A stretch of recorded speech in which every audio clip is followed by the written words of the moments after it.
నమో తస్స భగవతో అర్హతో సమ్మా సంబుద్ధస్స. ఈరోజు మనం సంయుక్త నికాయలో సమ్మస్స సూక్తం గురించి చెప్పుకుందాం. సమ్మస్స అంటే శోధించడం, శోధన అని అర్థం. ఒక సమయంలో భగవానుడు కురు దేశంలో కమ్మస్స దమ్మం అనే కురువుల పట్టణంలో, అంటే అది ఊరి పేరు కమ్మస్స దమ్మం, అక్కడ ఉంటున్నాడు. కురు దేశం అంటే మహాసతిపట్టణ సూక్తం కూడా చెప్పింది ఇక్కడే అన్నమాట, ఇదే ప్లేస్లో. బహుశా ఇప్పుడు గనక చెప్పుకుంటే హర్యానాకి దగ్గరలో ఉండే ప్రదేశం అన్నమాట ఇది.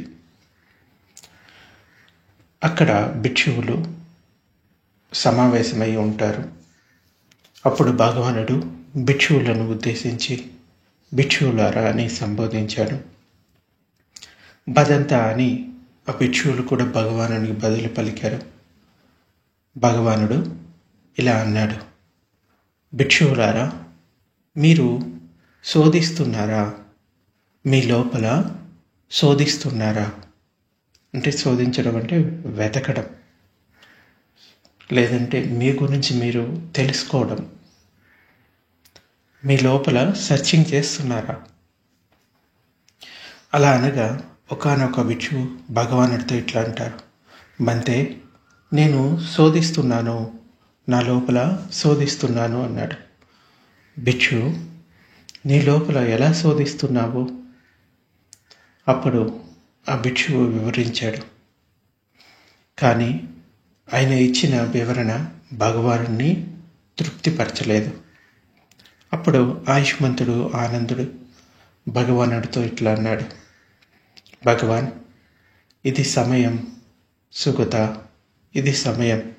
భగవానుడు అంతర శోధన గురించి చెప్పుగాక భగవానుని వద్ద విని భిక్షువులు గుర్తుంచుకుంటారు.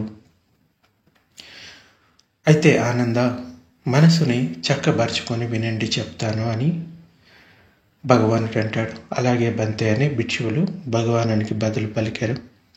అప్పుడు భగవానుడు ఇలా అన్నాడు, భిక్షువులారా, తన అంతరంగంలో శోధన చేసే భిక్షువు ఇలా శోధిస్తాడు. ఇక్కడ ఈ లోకంలో జరా మరణం వంటి, జర అంటే ముసలితనం, మరణం చావురు అని చెప్పుకోవచ్చు. ఈ జరా మరణం వంటి నానా ప్రకారాల అనేక విధాల దుఃఖం ఉత్పన్నమవుతుంది. ఈ దుఃఖానికి కారణమేది, మూలమేది, పుట్టుక ఏది, దేని నుండి అది ఉత్పన్నమవుతుంది? అలా శోధిస్తూ అతడు ఇలా తెలుసుకుంటాడు, ఇక్కడ ఈ లోకంలో జరా మరణం వంటి నానా ప్రకారాల అనేక విధాల దుఃఖం ఉత్పన్నమవుతుంది. ఈ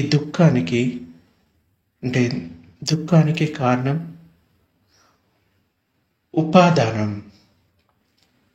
ఉపాదానం నుండే ఇది పుడుతుంది. ఈ ఉపాదానాన్ని ఉపది అని కూడా పిలుస్తారు. ఈ ఉపాదానం నుండే ఇది ఉత్పన్నమవుతుంది. ఈ ఉపది ఉన్నప్పుడు జరా మరణాలు ఉంటాయి. ఎప్పుడైతే ఉపది లేకపోతే జరా మరణాలు ఉండవు. అతడు జరా మరణాలను తెలుసుకుంటాడు, జరా మరణాల ఉత్పత్తిని తెలుసుకుంటాడు, జరా మరణాల నిరోధాన్ని తెలుసుకుంటాడు. అలాగే జరా మరణాలను నిరోధానికి కొనిపోయే మార్గాన్ని తెలుసుకుంటాడు. ధమ్మచార్య అంటే ధమ్మాన్ని ఆచరించే వారిని ధమ్మచారి అంటారు. ధమ్మచారి అయి దాన్ని అనుసరిస్తాడు. భిక్షువులారా, భిక్షువు జరా మరణాలను పూర్తిగా నిరోధించే మార్గాన్ని అనుసరించడం అని దీన్ని అంటారు. అంటే ఈ జరా మరణాలకి కారణం పుట్టుకకు కారణం ఉపాదానం, ఉపాదానికి కారణం అది ఎలా ఉత్పన్నమవుతుంది, అది ఎలా కొనసాగుతుంది అన్నది తెలుసుకోవడమే అంతర్శోధన. ఆ తర్వాత తనలో శోధనను ఇంకా ఇలా కొనసాగిస్తాడు.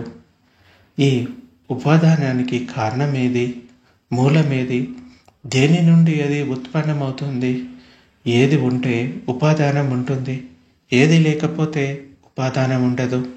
అతడు శోధిస్తూ ఇలా తెలుసుకుంటాడు.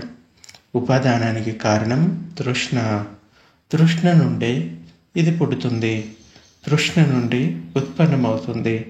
తృష్ణ ఉన్నప్పుడు ఉపాదానం ఉంటుంది, తృష్ణ లేకపోతే ఉపాదానం ఉండదు. అతడు ఈ ఉపాదానాన్ని తెలుసుకుంటాడు, ఉపాదానం యొక్క ఉత్పత్తిని తెలుసుకుంటాడు, ఉపాదానం నిరోధాన్ని తెలుసుకుంటాడు. ఎప్పుడు నిరోధం పొందుతుంది? తృష్ణ లేనప్పుడు. ఉపాదానం నిరోధానికి కొనిపోయే మార్గాన్ని తెలుసుకుంటాడు. ధమ్మచారి అయి దాన్ని అనుసరిస్తాడు.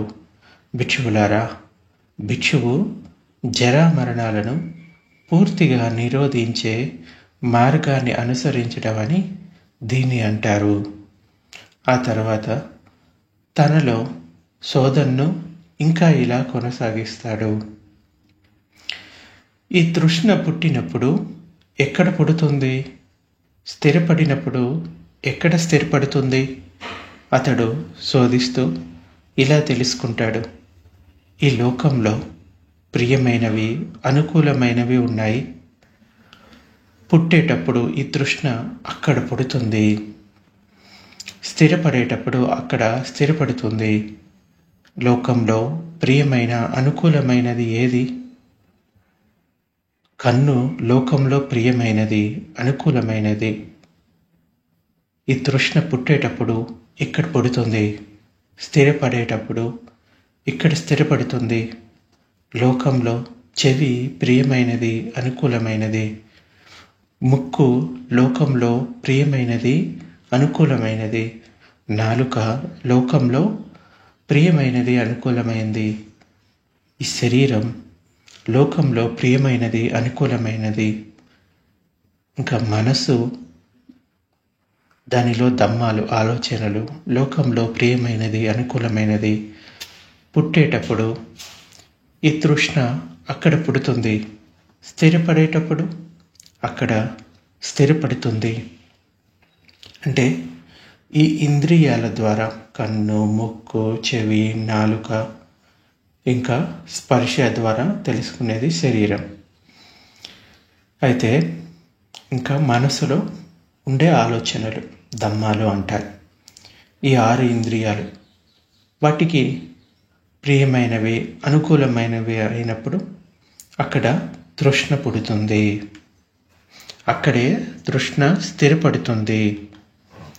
భిక్షువులారా, గతంలో లోకంలోని ప్రియమైన, అనుకూలమైన విషయాలను నిత్యంగా, సుఖంగా, ఆత్మగా, ఆరోగ్యంగా, క్షేమంగా చూసిన శ్రమణ బ్రాహ్మణుల తృష్ణ వృద్ధి పొందింది. అలా వృద్ధి పొందిన తృష్ణ వారి ఉపాదానాన్ని వృద్ధి పొందించింది. ఆ ఉపాదానం దుఃఖాన్ని వృద్ధి పొందించింది. అలా దుఃఖాన్ని వృద్ధి పొందించుకున్నవారు ఈ జన్మ, జరామరణాలు, శోకం, విలపించడం, అసంతోషం, నిరాశల నుండి విముక్తులు కాలేరు అంటాను. భిక్షువులారా, భవిష్యత్తులో ఈ లోకంలోని ప్రియమైన, అనుకూలమైన విషయాలను నిత్యంగా, సుఖంగా, ఆత్మగా, ఆరోగ్యంగా, క్షేమంగా చూసే శ్రమణ బ్రాహ్మణులు. ఇక్కడ బ్రాహ్మణ అన్న పదము భిక్షువులకి లేకపోతే సరైన మార్గంలో ఉన్నవారికి ఉపయోగించే పదం అన్నమాట. అయితే ఈ శ్రమణ బ్రాహ్మణుల తృష్ణ వృద్ధి పొందుతుంది. అలా వృద్ధి పొందే తృష్ణ వారి ఉపాదానాన్ని వృద్ధి పొందిస్తుంది. ఆ ఉపాదానం దుఃఖాన్ని వృద్ధి పొందిస్తుంది. అలా దుఃఖాన్ని వృద్ధి పొందించుకునేవారు ఈ జన్మ, జరామరణాలు, శోకం, విలపించడం, అసంతోషం, నిరాశల నుండి విముక్తులు కాలేరు అంటాను. భిక్షువులారా, వర్తమానంలో అంటే ప్రస్తుతం ప్రజెంట్ మూమెంట్లో లోకంలోని ప్రియమైన అనుకూలమైన విషయాలను నిత్యంగా సుఖంగా ఆత్మగా ఆరోగ్యంగా క్షేమంగా చూస్తున్న ఈ శ్రమణ బ్రాహ్మణుల తృష్ణ వృద్ధి పొందుతుంది. అలా వృద్ధి పొందే తృష్ణ వారి ఉపాదానాన్ని వృద్ధి పొందిస్తుంది. ఆ ఉపాదానమే దుఃఖాన్ని వృద్ధి పొందిస్తుంది. అలా దుఃఖాన్ని వృద్ధి పొందించుకుంటున్న వారు జన్మ జరా మరణాలు, శోకం, విలపించడం, అసంతోషం, నిరాశల నుండి విముక్తులు కాలేరు అంటాను. భిక్షువులారా, ఒక కంచు పాత్రలో మంచి రంగు, సువాసన, మంచి రుచిగల పానీయం ఉందనుకోండి. అది విషంతో కూడి ఉంటుంది. అప్పుడు ఎండ నుండి వేడి నుండి అలసి దాహంతో పిపాసతో తపించేవాడు ఒకడు అక్కడికి వస్తాడు. అతనితో ఇలా అనాలి, ఓయ్, ఈ కంచు పాత్రలో మంచి రంగు, సువాసన, మంచి రుచికల పానీయం ఉంది, కానీ అది విషంతో కూడి ఉంది. కావాలనుకుంటే దాన్ని తాగు. దాన్ని తాగితే నీవు దాని రంగు, వాసన, రుచితో చాలా ఆనందిస్తావు. కానీ తాగిన తర్వాత ఆ కారణంగా అంటే విషం ఉంటుంది కాబట్టి ఆ కారణంగా మరణాన్నైనా పొందుతావు, మరణ సమానమైన దుఃఖాన్నైనా పొందుతావు. అప్పుడు అతడు ఏమీ ఆలోచించకుండా వెంటనే ఆ పానీయాన్ని తాగుతాడు, వదిలిపెట్టడు. దానివలన అతడు మరణంతో సమానమైన దుఃఖాన్ని పొందుతాడు.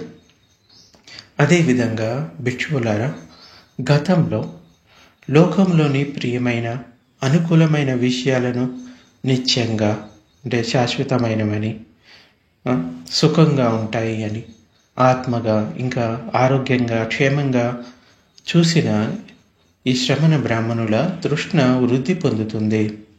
అలా దుఃఖాన్ని వృద్ధి పొందించుకున్నవారు జన్మ, ఈ జరా మరణాలు, శోకం, విలపించడం, అసంతోషం, నిరాశల నుండి విముక్తులు కాలేదు. భవిష్యత్తులో కూడా ఇంతే. వాటిని ఈ విధంగా చూసినట్లయితే వర్తమానంలో కూడా లోకంలోని ప్రియమైన అనుకూలమైన విషయాలను నిత్యంగా సుఖంగా ఆత్మగా ఆరోగ్యంగా క్షేమంగా చూస్తున్న ఈ శ్రమణ బ్రాహ్మణుల తృష్ణ వృద్ధి పొందుతుంది. అలా వృద్ధి పొందే తృష్ణ వారి ఉపాదానాన్ని వృద్ధి పొందిస్తుంది. ఆ ఉపాదానం దుఃఖాన్ని వృద్ధి పొందిస్తుంది. అలా దుఃఖాన్ని వృద్ధి పెంపొందించుకున్న వారు జన్మ జరా మరణాలు, శోకం, విలపించడం, అసంతోషం, నిరాశల నుండి విముక్తులు కాలేరు అంటాను. భిక్షువులారా, గతంలో లోకంలోని ప్రియమైన అనుకూలమైన విషయాలను అనిత్యంగా, దుఃఖంగా, అనాత్మగా, ఇంకా రోగంగా, భయంగా చూసిన శ్రమణ బ్రాహ్మణుల తృష్ణ తొలగిపోయింది. తృష్ణ తొలగిపోవడం వలన ఉపాదానం తొలగిపోయింది. ఉపాదానం తొలగిపోవడం వలన వారి దుఃఖం తొలగిపోయింది. అలా దుఃఖాన్ని తొలగించుకున్న వారు ఈ జన్మ జరా మరణాలు, శోకం, విలపించడం, అసంతోషం, నిరాశల నుండి విముక్తులు అయ్యారు అంటాను. భిక్షువులారా, భవిష్యత్తులో లోకంలోని ప్రియమైన అనుకూలమైన విషయాలను అనిత్యంగా, దుఃఖంగా, అనాత్మగా, రోగంగా, భయంగా చూసిన శ్రమణ బ్రాహ్మణుల తృష్ణ తొలగిపోతుంది. తృష్ణ తొలగిపోవడం వలన ఉపాదానం తొలగిపోతుంది. ఉపాదానం తొలగిపోవడం వలన వారి దుఃఖం తొలగిపోతుంది. అలా దుఃఖాన్ని తొలగించుకునేవారు జన్మ జరా మరణాలు, శోకం, విలపించడం, అసంతోషం, నిరాశల నుండి విముక్తులు అవుతారు అంటాను. భిక్షువులారా, వర్తమానంలో లోకంలోని ప్రియమైన అనుకూలమైన విషయాలను అనిత్యంగా, దుఃఖంగా, అనాత్మగా, ఇంకా రోగంగా, భయంగా చూస్తున్న శ్రమణ బ్రాహ్మణుల తృష్ణ తొలగిపోతుంది. తృష్ణ తొలగిపోవడం వలన ఉపాదానం తొలగిపోతుంది. ఉపాదానం తొలగిపోవడం వలన వారి దుఃఖం తొలగిపోతుంది.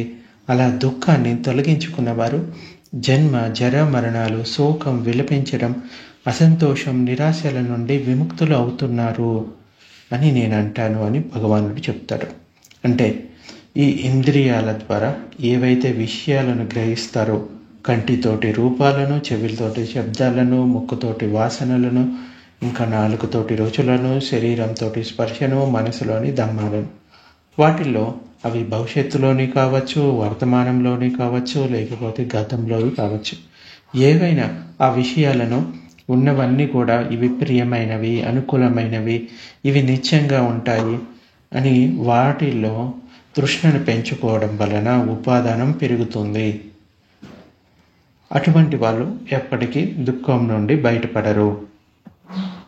ఎవరైతే వాటిని అనిత్యమైనవిగా, దుఃఖంగా, అనాత్మగా, అంటే శాశ్వతంగా ఏది ఉండదని తెలుసుకొని, అందులో కూడా నేను, నాది అనేది ఏది లేదని తెలుసుకొని, అవి ఈ ఇంద్రియ విషయాలన్నీ కూడా దుఃఖాన్ని కలిగించేవే అని తెలుసుకొని దాని నుంచి బయటపడటానికి ప్రయత్నిస్తారు.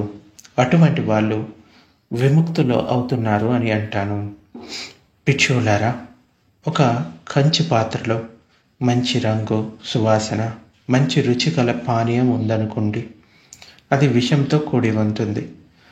అప్పుడు ఎండ నుండి, వేడి నుండి అలసి దాహంతో, పిపాసతో తప్పించేవాడు ఒకడు అక్కడికి వస్తాడు. అతనితో ఇలా అనాలి, ఓయి, ఈ కంచు పాత్రలో మంచి రంగు, సువాసన, మంచి రుచి గల పానీయం ఉంది, కానీ అది విషంతో కూడి ఉంది. కావాలనుకుంటే దాన్ని తాగు. దాన్ని తాగితే నీవు దాని రంగు, వాసన, రుచి వాటితో చాలా ఆనందిస్తావు. కానీ తాగిన తర్వాత ఆ కారణంగా మరణాన్నైనా పొందుతావు, మరణ సమానమైన దుఃఖాన్నైనా పొందుతావు. అప్పుడు అతనికి ఇలా అనిపిస్తుంది, నేను నా దాహాన్ని సురను తాగి అయినా తొలగించుకుంటాను, మజ్జిగ విరిగిన నీళ్ళనైనా తాగి తొలగించుకుంటాను, గంజినైనా తాగి తొలగించుకుంటాను, చారునైనా తాగి తొలగించుకుంటాను, కానీ ఈ పానీయాన్ని మాత్రం తాగను. ఇందువలన నాకు చిరకాలం హితము, సుఖము కలుగుతుంది. అతడు అలా వివరించి ఆ పానీయాన్ని తాగడు. ఇక్కడ ఈ ఉదాహరణతోటి చెప్పాడు. అయితే దాన్ని వదిలిపెడతాడు. అందువలన అతనికి మరణం కానీ, మరణ సమానమైన దుఃఖం కానీ కలగదు. అదేవిధంగా భిక్షువులారా, గతంలో లోకంలోని ప్రియమైన, అనుకూలమైన విషయాలను అనిత్యంగా, దుఃఖంగా, అనాత్మగా, రోగంగా, భయంగా చూసిన శ్రమణ బ్రాహ్మణుల తృష్ణ తొలగిపోయింది. అలా తృష్ణను తొలగించుకున్నవారు జన్మ జర మరణాలు, శోకం, విలపించడం, అసంతోషం, నిరాశల నుండి విముక్తులు అయ్యారు అంటాను.